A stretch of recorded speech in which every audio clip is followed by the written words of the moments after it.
Welcome back to my YouTube channel. Today our topic is history of viruses. ये basically microbiology का lecture 2 है। इससे पहले हम इंट्रोडक्शन टू माइक्रोबायोलॉजी पढ़ चुके हैं। सबसे पहले क्वेश्चन तो ये है, वायरसेस एक्चुअली हैं क्या? वायरस नाम सुनते ही हमारे माइंड में क्या आता है? आजकल जो हिट लिस्ट पे है कोरोना वायरस। ठीक है, तो वायरसेस एक्चुअली होते क्या हैं? Very small sized aetiological agents, यानी जो डिजीज़ काज करते हैं। ठीक है, और ये पास हो सकते हैं उन फिल्टर से भी जिससे बैक्टीरिया नहीं गुजर सकते। वायरसेस हैं क्या? स्मॉलेस्ट एजेंट्स हैं, और ये उन फिल्टर से भी गुजर सकते हैं, जैसे प्रोस्लेन फिल्टर है, उससे बैक्टीरिया जो है वो नहीं गुजर सकते, लेकिन वायरसेस जो हैं वो गुजर सकते हैं। ठीक है, और इनकी रिप्रोडक्शन कहाँ पे होती है? इनकी रिप्रोडक्शन होती है सिर्फ लिविंग सेल्स में। अगर वायरस किसी नॉन लिविंग चीज़ में पड़ा होगा ना, तो वो रिप्रोड्यूस नहीं करेगा। यानी इनको रिप्रोडक्शन के लिए क्या चाहिए? कोई होस्ट चाहिए जो कि लिविंग होना चाहिए नेचर में। और ये न्यू स्ट्रेन्स भी बनाते हैं। न्यू स्ट्रेन्स इनमें कैसे बनते हैं? म्यूटेशन की हेल्प से। म्यूटेशन क्या होता है कि डीएनए के स्ट्रक्चर में कोई चेंज आ जाता है। फॉर एग्जांपल, इस तरह तरतीब में जीन्स प्रेजेंट है ना, तो हो सकता है यहाँ पे किसी जगह पे चेंज आ जाए, और वो चेंज जो है वो एक न्यू स्ट्रेन बना दे। सो वायरसेस में क्या क्या होते हैं? ये स्मॉल साइज्ड इटियोलॉजिकल एजेंट्स होते हैं डिजीज़ के। एक इंडिविजुअल से जो है वो लिविंग इंडिविजुअल में मल्टीप्लाई करते हैं, रिप्रोड्यूस करते हैं। ये उन फिल्टर से गुजर सकते हैं जिनसे बैक्टीरिया नहीं गुजर सकते, जैसे प्रोस्लिन फिल्टर्स वगैरह। और इनके न्यू स्ट्रेन्स कैसे बनते हैं? By the process of mutation. अच्छा, अब हम हिस्ट्री की बात करते हैं। सबसे पहले हम मायर के वर्ड की बात करेंगे।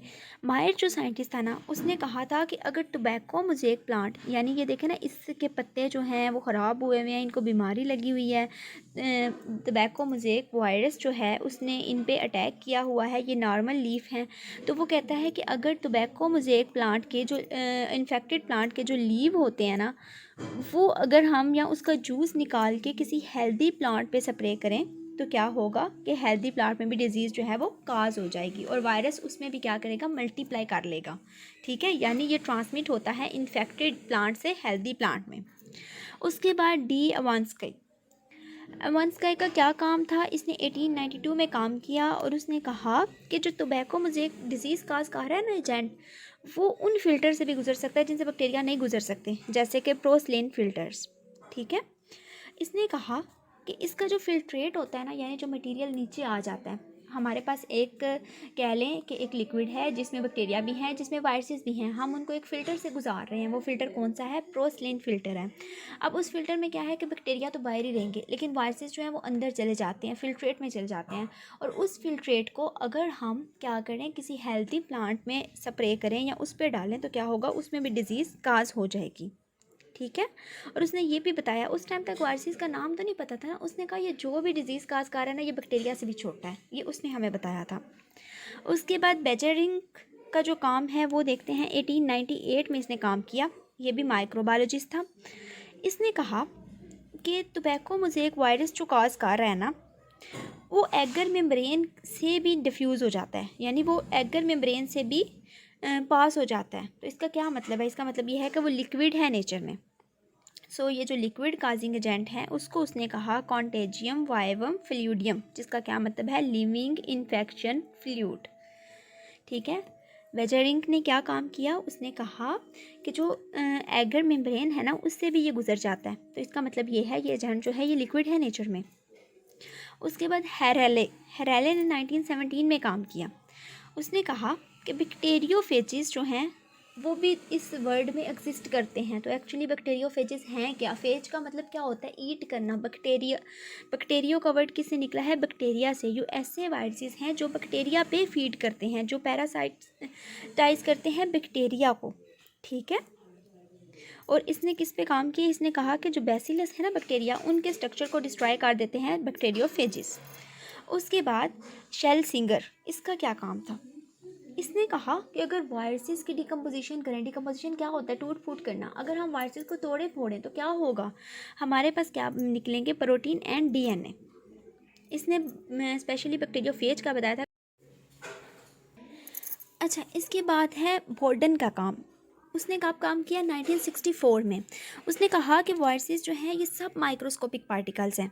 ठीक है, यानी कुछ होते हैं माइक्रोस्कोपिक पार्टिकल जो माइक्रोस्कोप से नज़र आते हैं, लेकिन ये उससे भी स्मॉल होते हैं। इन्हें हम बेसिकली इलेक्ट्रॉन माइक्रोस्कोप में देखते हैं। इन्फेक्टिव एंटाइटीज़ होते हैं, यानी ये इन्फेक्शन काज करते हैं और मल्टीप्लाई कहाँ पे करते हैं, जो हमने पहले भी बात की, ये सिर्फ लिविंग सेल्स में रिप्रोड्यूस करते हैं, ठीक है, और उन्हीं में डिजीज़ काज करते हैं। और ये बेसिकली पैथोजेनिक होते हैं, जो कि हमें पता है आजकल के वायरसेस जो हैं वो पैथोजेनिक होते हैं और डिजीज़ काज करते हैं। पैथोजेनिसिटी का यही मतलब होता है कि डिजीज़ काज करना किसी चीज़ में, किसी इंडिविजुअल में। उसके बाद हाहून का काम देखें 1964 में, तो इसने भी वायरसेस को डिफ़ाइन किया। इसने कहा कि bits of infectious heredity in search of a chromosome, यानी उसने ये हमें कहा कि ये ऐसे कह लें इन्फेक्शियस पार्टिकल हैं जिनकी जीन्स में क्या है, इन्फेक्शन है, यानी इनका काम ही क्या है कि इन्होंने इन्फेक्शन प्रोड्यूस करना है किसी इंडिविजुअल में। इसके अलावा वायरसेस को इन्फेक्शियस न्यूक्लियो प्रोटीन्स भी कहा गया, जिसका क्या मतलब है, यानी ये वायरसेस में बेसिकली दो ही चीज़ें हैं ना, डीएनए है या आरएनए होता है जेनेटिक मटेरियल, या फिर क्या होता है प्रोटीन्स होती हैं।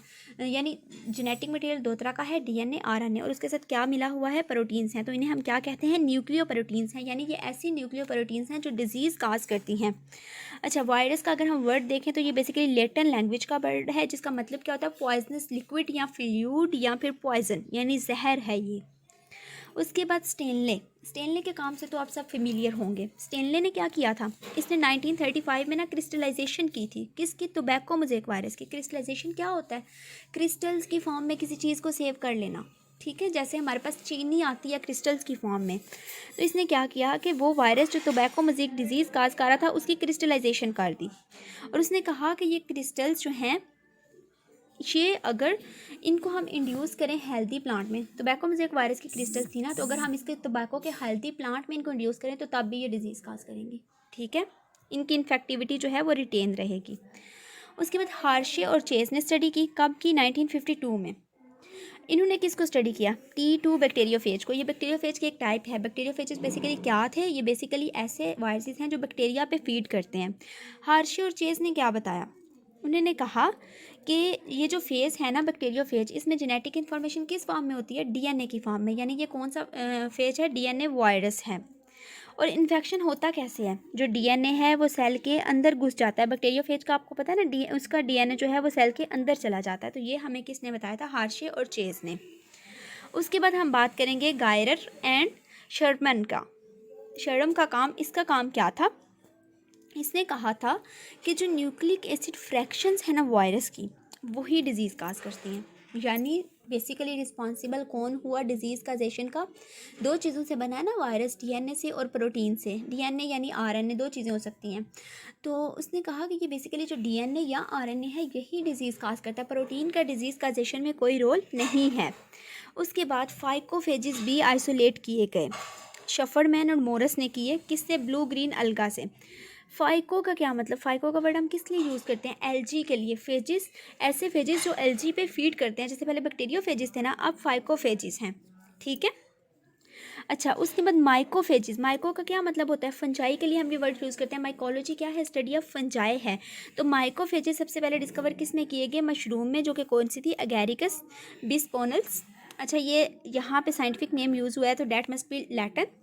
अच्छा, ये सिंडन ने किए थे 1957 में, माइकोफेजिस को डिस्कवर किया था, ठीक है। तो ये थी थोड़ी सी हिस्ट्री, शॉर्ट रिव्यू था कि वायरसेस जो हैं उन पे कब और किसने क्या क्या काम किया।